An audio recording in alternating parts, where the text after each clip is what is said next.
শুরুতে জানিয়ে দেব যুদ্ধবিরতির পরদিনই লেবাননে ইসরায়েলের ভয়াবহ হামলা। জানিয়ে দেব তাইওয়ান ঘিরে চীনের ৪১টি সামরিক বিমান এবং জাহাজের মহড়া। এছাড়া রয়েছে শীতকে হাতিয়ার বানাচ্ছে রাশিয়া, অভিযোগ ইউক্রেনের। সর্বশেষ জানিয়ে দেব নিরাপত্তা ঝুঁকিতে ট্রাম্পের জীবন, দাবি ভ্লাদিমির পুতিনের। যুদ্ধবিরতির পরদিনই আবারও লেবাননে ইসরায়েলের হামলা। যুদ্ধবিরতির পরদিনই লেবাননে হামলা চালিয়েছে ইসরায়েল। দক্ষিণ লেবাননের ৬টি এলাকায় এই হামলা হয়েছে। বিষয়টি ইসরায়েলও স্বীকার করে বিবৃতি দিয়েছে, তবে তাদের দাবি ইসরায়েলি বাহিনী এই হামলা করতে বাধ্য হয়েছে, কারণ যুদ্ধবিরতির মধ্যে লেবাননের বিভিন্ন এলাকায় সন্দেহভাজন ব্যক্তিরা জড়ো হচ্ছিলেন।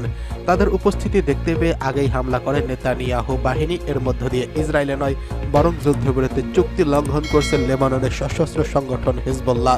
এর আগে বুধবার থেকে ইসরায়েল ও হিজবুল্লাহর মধ্যে যুদ্ধবিরতির চুক্তি কার্যকর হয়। যুক্তরাষ্ট্র ও ফ্রান্সের মধ্যস্থতায় এই চুক্তি করা হয়। মার্কিন প্রেসিডেন্ট জো বাইডেন যুদ্ধবিরতির ঘোষণায় শান্তির আশাবাদ জানিয়েছিলেন।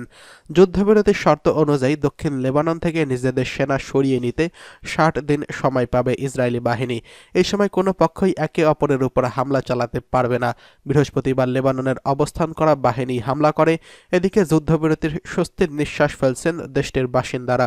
পাশাপাশি নিজেদের ঘরে ফিরতে শুরু করেছেন তারা। নতুন হামলায় তাদের মধ্যে আবারও আতঙ্ক ছড়িয়ে পড়েছে। তবে ইসরায়েলি সামরিক বাহিনী লেবাননের পূর্বাঞ্চলের বাসিন্দাদের ঘরে ফেরার ব্যাপারে সতর্ক করেছেন। তবে তাদের সতর্কতা উপেক্ষা করে হাজার হাজার মানুষ দক্ষিণ লেবাননে পাড়ি দিয়েছেন। লেবাননের স্পিকার নাবিহ বেরি বাসিন্দাদের ঘরে ফেরার আহ্বান জানিয়ে বলেছেন, আমি আপনাদের ঘরে ফেরার আহ্বান জানাচ্ছি। টেলিভিশনে দেওয়া এক বক্তব্যকে নাবিহ বলেন, ধ্বংসস্তূপের উপর বসবাস করতে হলে আপনারা নিজেদের ভূমিতে ফিরে আসুন। এদিকে তাইওয়ান ঘিরে চীনের ৪১ সামরিক বিমান ও জাহাজের মহড়া। তাইওয়ান ঘিরে আবারও সামরিক তৎপরতা বৃদ্ধি করেছে চীন। তাইওয়ানের চারপাশে ৪১টি চীনা সামরিক বিমান এবং জাহাজ শনাক্ত করা হয়েছে। স্থানীয় সময় আজ শুক্রবার তাইওয়ান এই কথা জানিয়েছেন বলে এএফপির প্রতিবেদন প্রকাশ হয়েছে। প্রতিবেদনে বলা হয়েছে, রাষ্ট্রীয় সফরে বের হবেন প্রেসিডেন্ট লাই চিং-তে এবং এই সফরের অংশ হিসেবে যুক্তরাষ্ট্রের হাওয়াইতে যাত্রা বিরতি নেবেন তিনি। প্রশান্ত মহাসাগরীয় অঞ্চলে এই সফরের খবরে বেইজিং ক্ষোভের জন্ম দিয়েছে। তাইওয়ান ও আঞ্চলিক নিরাপত্তা বিশ্লেষকদের মতে আসন্ন দিনগুলোতে তাইওয়ানের নিকটে সামরিক মহড়া শুরু করতে পারে চীন। এই মহড়ার অজুহাত হিসেবে লাইয়ের প্রশান্ত মহাসাগরীয় সফর ও যুক্তরাষ্ট্র যাত্রা বিরতিকে চীন ব্যবহার করতে পারে বলে ধারণা করছেন তারা। বেইজিং স্বশাসিত তাইওয়ানের তাদের ভূখণ্ডের অংশ হিসেবে দাবি করে এবং সার্বভৌম জাতি হিসেবে এই দাবির যেকোনো আন্তর্জাতিক স্বীকৃতির বিরোধিতা করে। তাইওয়ান চীনের আশপাশের প্রতিদিনই প্রায় যুদ্ধবিমান, ড্রোন ও যুদ্ধ জাহাজ মোতায়েন করে বলে দাবি করে আসছে তাইওয়ান। সাম্প্রতিক বছরগুলোতে সেই সংখ্যা আরও বৃদ্ধি পেয়েছে বলে জানিয়েছে দেশটি। চলতি বছর তাইওয়ানের চারপাশে দুটি বড় আকারের যুদ্ধ মহড়া পরিচালনা করে এসেছে চীন। এএফপির প্রতিবেদনে বলা হয়েছে, আজ স্থানীয় সময় শুক্রবার সকাল ৬টা পর্যন্ত ৩৩টি চীনা যুদ্ধবিমান এবং ৮টি নৌবাহিনীর জাহাজ আকাশসীমা ও জলীয় সীমা শনাক্ত করা হয়েছে বলে তাইওয়ানের প্রতিরক্ষা মন্ত্রণালয় জানিয়েছেন। এর মধ্যে ১৯টি যুদ্ধবিমান গতকাল বৃহস্পতিবার সন্ধ্যায় চীনের যৌথ প্রস্তুতি টহলে অংশ নিয়েছে। তাইওয়ানের মন্ত্রণালয় প্রতিদিন প্রকাশিত পরিসংখ্যানে এএফপি সমীক্ষা অনুসারে গত ৩ সপ্তাহেরও বেশি সময়ের মধ্যে আজকের সংখ্যাটি ছিল সর্বোচ্চ। এদিকে তাইওয়ান অভিযোগ করেছে, চীনা বেলুনও দ্বীপের কাছে দিয়ে উড়ে যাচ্ছে। তাইওয়ানের institute for the national defence and security রিসার্চের সামরিক বিশেষজ্ঞ সু জু ইয়ন এএফপিকে বলেছেন, লাইয়ের সফরে প্রতিক্রিয়ায় চীন তুলনামূলকভাবে আরও বড় আকারের সামরিক মহড়া করতে পারে এবং এই আশঙ্কা উড়িয়ে দেওয়া যায় না। প্রেসিডেন্ট লাই তাইওয়ানের সার্বভৌমত্বের একজন রক্ষক এবং মে মাসে দায়িত্ব পালন করার পর তিনি প্রথম বিদেশ সফরে যাচ্ছেন। লাই শনিবার প্রশান্ত মহাসাগরীয় অঞ্চলে সফর শুরু করবেন। তার যুক্তরাষ্ট্রের যাত্রা বিরতির বিষয়ে একটি আনুষ্ঠানিক ঘোষণা শুক্রবার আসতে পারে বলে সূত্রটি জানিয়েছে। তাইওয়ানের সরকারি কর্মকর্তারা প্রশান্ত মহাসাগরীয় বা লাতিন আমেরিকা সফরের সময় মার্কিন মাটিতে যাত্রা বিরতি নেয় এবং এই বিষয়ে চীন ক্ষুব্ধ হয়ে কখনো কখনো দ্বীপের চারপাশে সামরিক মহড়া দিয়ে প্রতিক্রিয়া জানিয়েছেন। চীন ইতোমধ্যে লাইয়ের পরিকল্পিত সফরের জন্য ক্ষোভ ঝেড়েছে।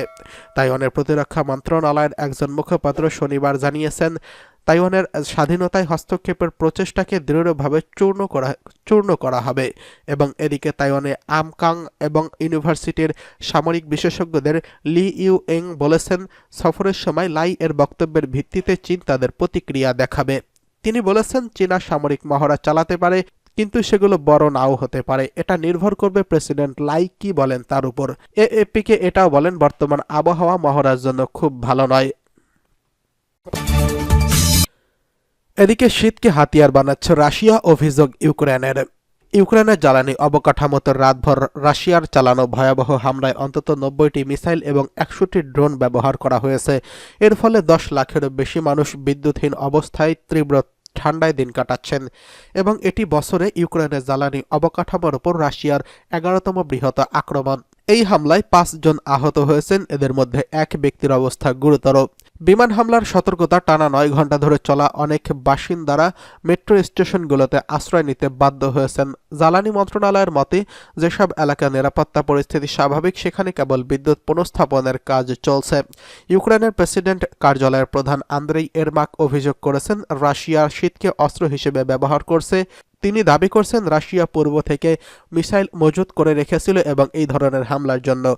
এছাড়া উত্তর কোরিয়া সহ রাশিয়ার মিত্ররা তাদের সহায়তা করছে বলে অভিযোগ করেছেন তিনি। রাশিয়ার প্রেসিডেন্ট ভ্লাদিমির পুতিন বলেছেন, যুক্তরাষ্ট্র ও যুক্তরাজ্য থেকে পাওয়া অস্ত্র দিয়ে ইউক্রেনের হামলার জবাব দিতেই এই আক্রমণ চালানো হয়েছে। তবে ইউক্রেনের প্রেসিডেন্ট ভ্লাদিমির জেলেনস্কি এই হামলাকে অত্যন্ত নির্মম ও সংকট বাড়ানোর পদক্ষেপ বলে অভিহিত করে আসছেন। তিনি আরও বলেছেন, এই আক্রমণে ক্লাস্টার মিউনিশন ব্যবহার করা হয়েছে, যা সরাসরি বেসামরিক জনগণ ও জ্বালানি অবকাঠামোকে লক্ষ্য করে হয়েছে। রাশিয়ার এমন আক্রমণ ইউক্রেনের সংকট আরও ঘনীভূত করছে। বিদ্যুৎ পুনঃস্থাপনের চেষ্টা চললেও শীতকালে এমন সময় মানুষের দুর্ভোগ কমার কোনো লক্ষণ দেখা যাচ্ছে না। এদিকে নিরাপত্তা ঝুঁকিতে ট্রাম্পের জীবন, দাবি ভ্লাদিমির পুতিনের। যুক্তরাষ্ট্রের নবনির্বাচিত মার্কিন প্রেসিডেন্ট ডোনাল্ড ট্রাম্প প্রশংসা করেছেন রুশ প্রেসিডেন্ট ভ্লাদিমির পুতিন। তাকে অভিজ্ঞ ও বুদ্ধিমান রাজনীতিবিদ হিসেবে উল্লেখ করেছেন তিনি। তবে ট্রাম্পের নিরাপত্তা নিয়ে চাঞ্চল্যকর বার্তা দিয়েছেন ভ্লাদিমির পুতিন। কাজাখস্তানের এক বৈঠকের পর পুতিন মার্কিন নতুন প্রেসিডেন্ট সম্পর্কে এই মন্তব্য করেছেন। তিনি বলেছেন, মার্কিন নির্বাচনের প্রচারণায় যেসব ঘটনা ঘটেছে তাতে আমি স্তব্ধ। ট্রাম্পের বিরুদ্ধে যে হত্যা চেষ্টা চালানো হয়েছে সেই সব উল্লেখ করেন ভ্লাদিমির পুতিন। রুশ প্রেসিডেন্ট বলেন, আমার মতে ট্রাম্প এখন নিরাপদে নেই। দুর্ভাগ্যবশত যুক্তরাষ্ট্রের ইতিহাসে বিভিন্ন ঘটনা ঘটেছে।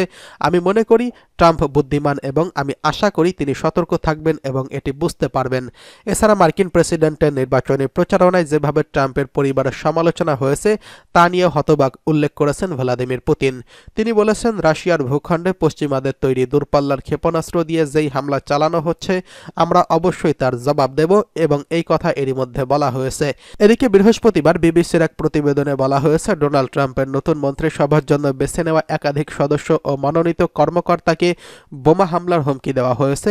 মার্কিন গোয়েন্দা সংস্থা FBI জানিয়েছে, গত মঙ্গলবার রাতে এবং বুধবার সকালে ট্রাম্পের মন্ত্রিসভা মনোনীতদের বেশ কয়েকজনকে হুমকি দেওয়া হয়। এসব কর্মকর্তাদের বোমা হামলা চালিয়ে প্রাণনাশের হুমকি দেওয়া হয়েছে এবং সোয়াটিং অর্থাৎ ভুয়া ফোন কল করে বাড়িতে পুলিশ পাঠিয়ে হয়রানি করার হুমকিও দেওয়া হয়েছে।